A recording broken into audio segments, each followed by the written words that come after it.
છેલ્લા ઘણા સમયથી રાજકોટ સહિત સૌરાષ્ટ્રના અમુક એરિયાઝમાં એવા બનાવો સામે આવેલા છે જેમાં માણસોના ટોળાઓએ અમુક પુરુષો અને મહિલાઓને આ રીતે મારેલા છે કે એ બાળકોને ઉપાડી જનાર ટોળકીના સભ્યો છે અને બાળકોને ઉપાડી જવાનું કામ કરે છે. તો એ બધાને હું ક્લિયર કરવા માંગુ છું કે ફક્ત અફવા છે. એવા કોઈ પણ કિસ્સા અમારા ધ્યાનમાં આવેલા નથી જેમાં કોઈ રાજકોટ વિસ્તારમાં બાળકોને ઉપાડી જનાર કોઈ ટોળકી અથવા ગેંગ એક્ટિવ હોય અને બાળકો ઘરેથી ગાયબ થઈ ગયા હોય એવા એફઆઈઆર પણ અમારી પાસે રજીસ્ટર થયેલ નથી. હા, એવા કિસ્સાઓ જરૂર બનેલા છે કે આવી અફવા ઉપર ભરોસો કરીને ગલતફહેમીના કારણે માણસોના ટોળાએ અમુક મહિલા અથવા પુરુષોને મારેલા હોય. તો હું તમામને અપીલ કરવા માંગુ છું કે સોશિયલ મીડિયા ઉપર ફરતી એવી અફવાઓ ઉપર ભરોસો ના કરે અને કાયદો પોતાની હાથમાં ના લે.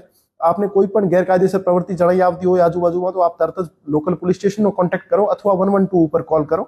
અને તમામ વાળીઓને પણ હું અશ્યોર કરવા માંગુ છું કે એવી કોઈ પણ ગેંગ રાજકોટ વિસ્તારમાં એક્ટિવ નથી જેમાં જે બાળકો ઉપાડી જવાનું કામ કરતી હોય. તો આપ રીએશ્યોર રહો અને પોતાના બાળકોનો આપ ધ્યાન રાખો અને જે નાના બાળકો હોય છે એમની સાથે કોઈ ને કોઈ વાળી વારસ હાજર રહે જેથી એ પોતાની રીતે ઘરેથી નીકળી જતા હોય ત્યાં અમુક વખતે એવા કિસ્સાઓ ના બને. અને આપ એવી કોઈ પણ અફવા હોય તો એને પ્રોપર વેરિફિકેશન કર્યા વગર આપ વગર સોચ્યા સમજા કોઈ પણ વોટ્સએપ ગ્રુપમાં અથવા સોશિયલ મીડિયા પ્લેટફોર્મ ઉપર ફોરવર્ડ ના કરો. એને પ્રોપર વેરિફિકેશન કર્યા પછી જ આપ કોઈ પણ ન્યૂઝ સોશિયલ મીડિયા ઉપર શેર કરો અને જવાબદારીપૂર્વક વર્તન કરો.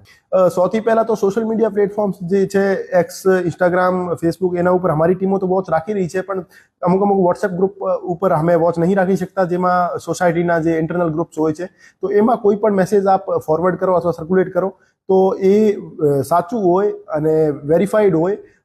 ફક્ત અને ફક્ત ક્યાંથી રિસીવ થયેલો મેસેજ આપ વગર સોચ્યા સમજા બીજા ગ્રુપમાં ફોરવર્ડ ના કરો જેનાથી કોઈ પેનિક ક્રિએટ થાય.